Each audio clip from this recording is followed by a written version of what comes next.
Good morning, children. On the behalf of Oscar Public School, I welcome you all to the online classes. My name is Namisha. I am appointed to be your social science teacher.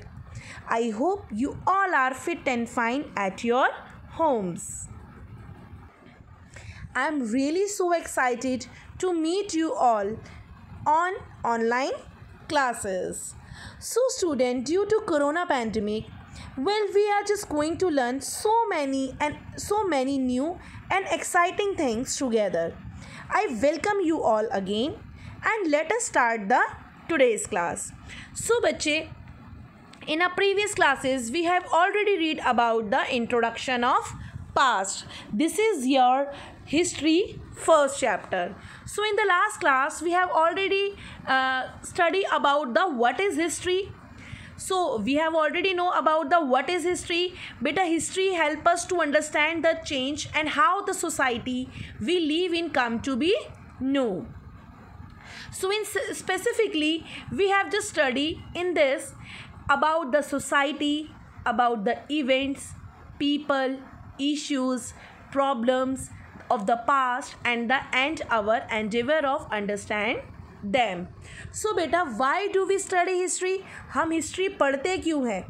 Because it is tell us about the different type of culture and civilization. It is also tell about the discoveries and invention. Due to events of history, it teach us discriminant. It is inspire of think bigger, to have the purpose, and it gives us the desire to be different. So these are the things we have to know about the history, and history tell us about these things. So now after that beta, we have just already periodization of history. हमने history को क्या किया था? Period में divided किया था. Like these are the periodization of history. First of all, history. History has a three parts: ancient history, medieval history and modern history. Have you see about the cursor? See, आपको cursor दिखाई दे रहा होगा. History के three parts हैं: ancient history, medieval means mid का history and modern history. Ancient history has also three parts: prehistory, proto-history and history.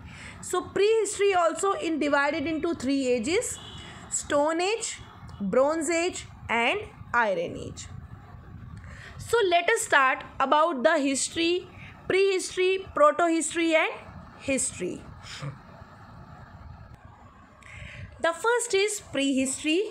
Beta, in this prehistory period, man did not lead their settled life. They are wandered from one place to another place. ये हमने पिछली बार भी पढ़ा था कि in the pre history में हम किस चीज़ के बारे में पढ़ते हैं.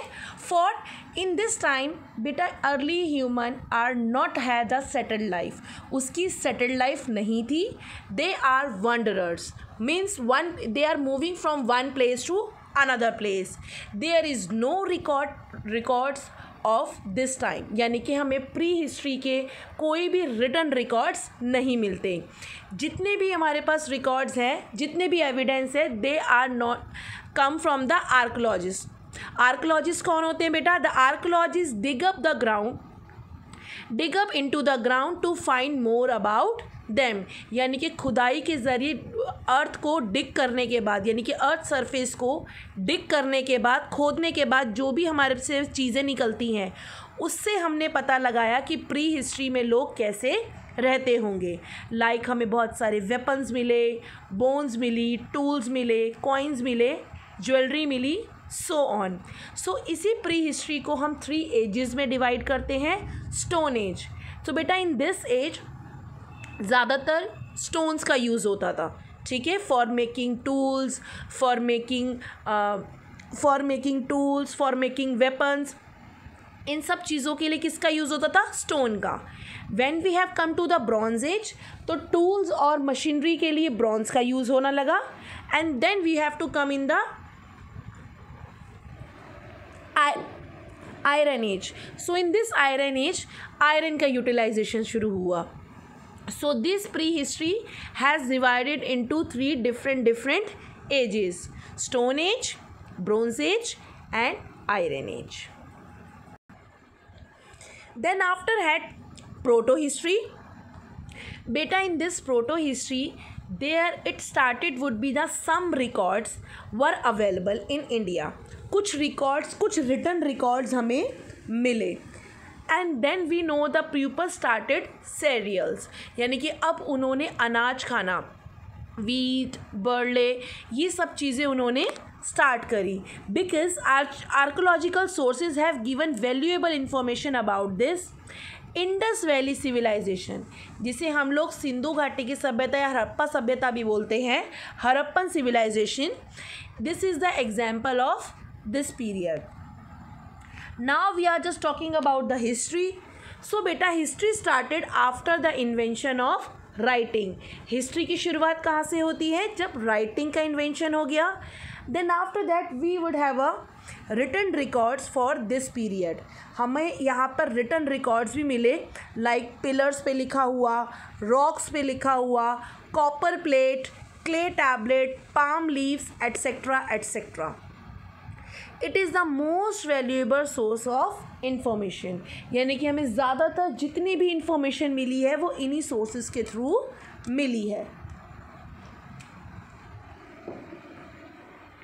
बेटा, I am just talking you about I am just speaking in a Hindi as well to understand this chapter very well. So beta, don't think that you are just studying in English medium, so just focus on the English word as well. If you have any issue in a particular word, you can underline the word. आपको अगर लगता है कि कोई word आपको समझ नहीं आ रहा है, उस वर्ड को अंडरलाइन कीजिए. यू हैव अ डिक्शनरी, आपके पास डिक्शनरी है तो उस डिक्शनरी में से उस वर्ड को चेक कीजिए कि what is the Hindi meaning of this word. If you did not understand the word, और अगर आपके पास डिक्शनरी भी नहीं है, तो after that you can use the Google पे जाकर आप लिखिए what is the meaning of civilisation या what is the meaning of XYZ, जो भी वर्ड है.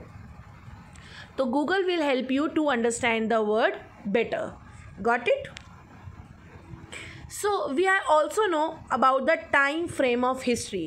It is very important to understand it very well. अब आप समझेंगे इसको अच्छे से. Time frame of history. So basically बेटा आपने देखा होगा, it is the we can use the AD and BC with the year, like 750 AD, 520 BC.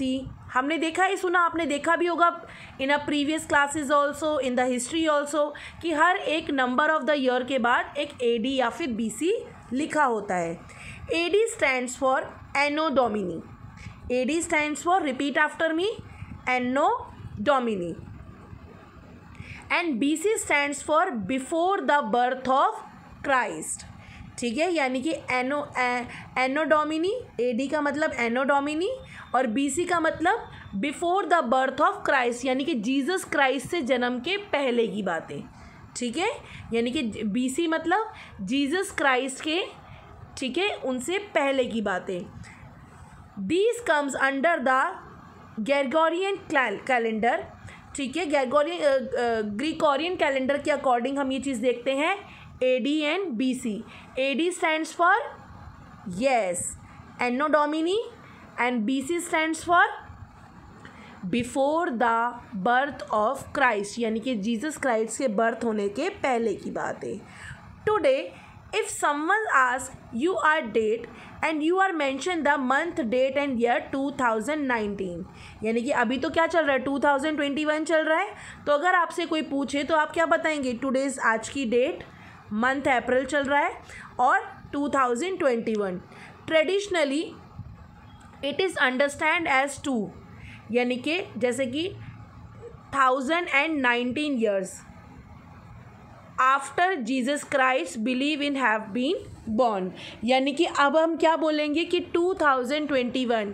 ठीक है, यानी कि 2021 ईयर्स, हम यही तो बोलेंगे. अभी क्या कर रहे हैं, 2021 चल रहा है, ध्यान से समझेंगे इसे. अभी कौन सा ईयर चल रहा है, 2021, तो हम इसे क्या लिखेंगे, 2021 years after Jesus Christ is believed to be been born, यानी कि जीसस क्राइस्ट के मरने के 2000 यानी उनके जन्म होने के 2021 साल बाद। We more recent system is BCE। अभी हम क्या यूज़ करते हैं? BCE, which stands for before the common era. It is a BCE, which stands for before the common era, and CE is for common era. It is a newer way to express the same period but without a Christian reference। यानी कि बेटा यहाँ तो हम कह रहे थे ना कि BC means before the birth of Christ and AD means anno domini मतलब after the death of Jesus Christ. और बट यहाँ पर हम BCE यूज़ करते हैं। BCE means before the common era, यानी कि before the birth of Jesus Christ, और CE मतलब कॉमन एरा। ठीक है, यहाँ पर हम क्रिश्चियन रेफरेंस नहीं दे रहे। Now geographical settlement. बेटा in this geographical settlement civilization result as a hunter gatherer started to settle to practice agriculture। बेटा इन जोग्राफिकल सेटलमेंट में हमने देखा कि नाउ सी बेटा in this map, this is a physical map of subcontinent। बेटा in this according to this map these are the term of civilization। यहाँ पर अब लोग रिजल्टेड हंटर एंड गैदरर्स आकर लाइफ को सेटल करने लगे, and now they have need of food and water for survival.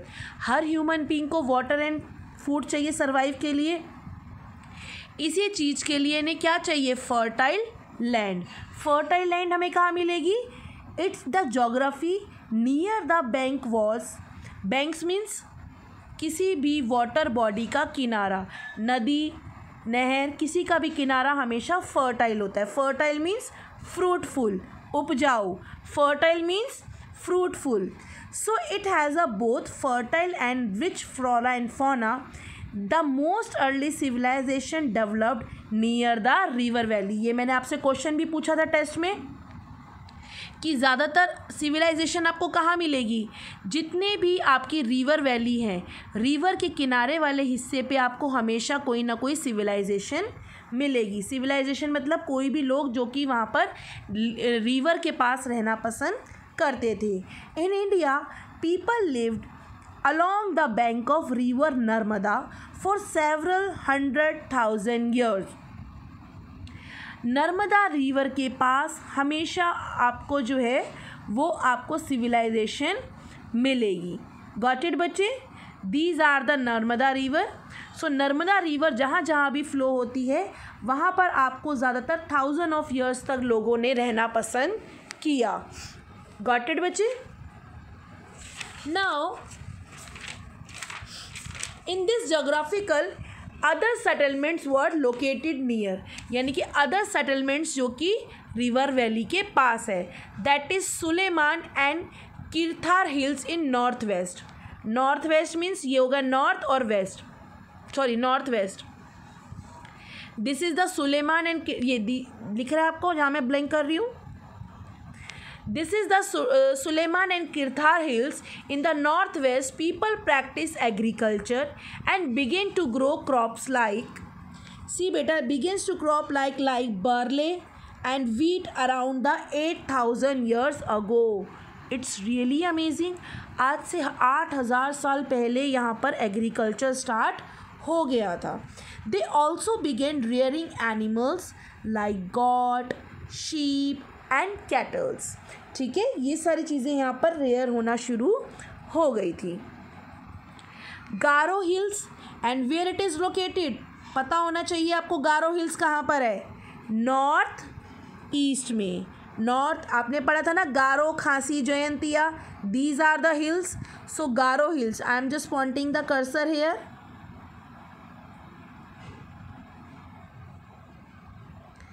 These are the Garo hills।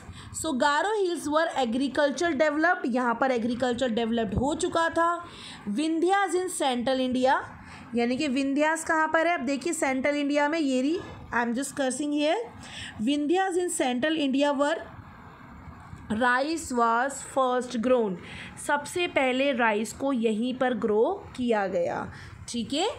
Around the Ganga and its tributary, ये आप देखेंगे Ganga and its tributary, this region along the river and south of Ganga was known as Magadh. Magadh के side में ही ये सारा Magadh reason कहलाने लगा। ठीक है। It ruler setup a large kingdom and were very powerful, इसके बारे में आप पढ़ेंगे। गंगा रिवर का जो साउथ वाला पार्ट था दैट इज़ मगध। मगध की सबसे फेमस, मगध के 2 फेमस किंग का नाम सुनाइए, बताइए मुझे। अजात शत्रु, बिंबिसारा। ठीक है। आगे चल कर आप पढ़ेंगे Chandragupta, Chandragupta Maurya. These are the things, these are the places Magadh, जहाँ से बहुत बड़े बड़े रूलर्स ने पूरी कंट्री पर रूल किया है। ठीक है। Now the name of India, आप जिस कंट्री में रह रहे हैं, this country names the India. We ऑफर refer to India as the India and Bharat. India क्या कहते हैं? इंडिया को इंडिया और भारत कहते हैं।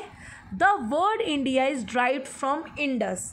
बेटा देखिए, ये एक रिवर थी सिंधु, जिसको हिंदी में सिंधु बोला जाता था और इंग्लिश में इंडस। सो इसी इंडस रिवर की वजह से which are known as Sindhu, Sindhu means it is a Sanskrit language word. ठीक है। संस्कृत में इसको सिंधु बोला जाता था और इंग्लिश में Indus. So in that time Greek and Iranians, Greek और ईरान से आने वाले लोग ईरानी, they have come to India via north west about 2500 years ago, donated the country and the people living beyond the Indus river as Hindus or Indos, and the land of the east of the river was called India. बेटा सी, थोड़ा ध्यान से समझेंगे इसे। यहाँ पर रहने वाले लोग जो ईरानी आए, क्योंकि इन्हें ठीक से बोलना नहीं आता था, इंडस आए, ये इंडस रिवर को सिंधु रिवर को ये हिंदू बोलने लगे, हिंदू रिवर, और इंडू और हिंदू ये रिवर बोलने लगे। इसी से इंडस पड़ा और करते करते इसी से हमारी कंट्री का नाम इंडिया पड़ा। यानी कि जो लोग इंडस रिवर के नियर बाय रहते थे उन्हें हिंदू और इंडिया बुलाया जाने लगा। India is also known as Bharatvarsh. India को क्या कहा जाता है? Bharatvarsh. After the Bharat tribe mention in Rigveda, Rigveda में भी भारत एक ट्राइब था, एक जनजाति थी। ये हमें ऋग्वेद में इसका उल्लेख मिलता है। ऋग्वेद आपने 4 वेद पढ़े हैं। There are basically 4 Veda. Tell me about the Veda. First is Rigveda, second is Samaveda, third is Yajurveda, fourth is Atharvaveda. Repeat after me. Rigveda, Samaveda, Yajurveda, Atharvaveda. Repeat after me. Rigveda, Samaveda, Yajurveda, Atharvaveda. These are the 4 Veda.